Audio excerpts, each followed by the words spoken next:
नवरात्रि के चौथे दिन माँ की चौथी शक्ति माँ कुष्मांडा की कथा।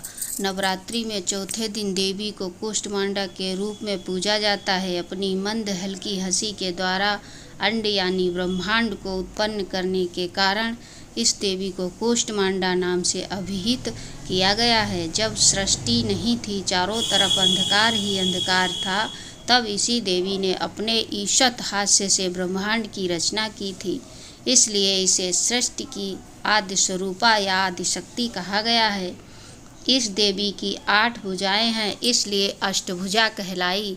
इसके 7 हाथों में क्रमशः कमंडल, धनुष, बाण, कमल, पुष्प, अमृत, पूर्ण, कलश, चक्र तथा गदा है। 8वें हाथ में सभी सिद्धियों और निधियों को देने वाली जप माला है। इस देवी का वाहन सिंह है और इन्हें कुम्हेड़े की बलि प्रिय है। संस्कृत में कुम्हेड़ा को कुष्मांडा कहते हैं, इसलिए इस देवी को कुष्मांडा इस देवी का सूर्यमंडल के भीतर लोक में है।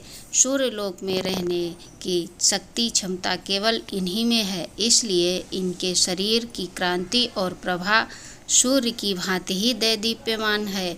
इनके ही तेज से दर्शों दिशाओं अलौकिक हैं। ब्रह्मांड की सभी वस्तुओं और प्राणियों में इन्हीं का तेज व्याप्त है। अचंचल और पवित्र मन से नवरात्रि के चौथे दिन इस देवी की पूजा आराधना करना चाहिए। इससे भक्तों के रोगों और शोकों का नाश होता है तथा उसे आयु, यश, बल और आरोग्यता प्राप्त होता है। ये देवी अत्यंत सेवा और भक्ति से ही प्रसन्न होकर आशीर्वाद देती हैं। सच्चे मन से पूजा करने वाले को सुगमता से परम पद प्राप्त होता है। विधि विधान से पूजा करने पर भक्त को कम समय में ही कृपा का सूक्ष्म भाव अनुभव होने लगता है। ये देवी आधियों व्याधियों से मुक्त करती हैं और उसे सुख, समृद्धि और उन्नति प्रदान करती हैं। अंततः इस देवी की उपासना में भक्तों को सदैव तत्पर रहना चाहिए। जय माता दी।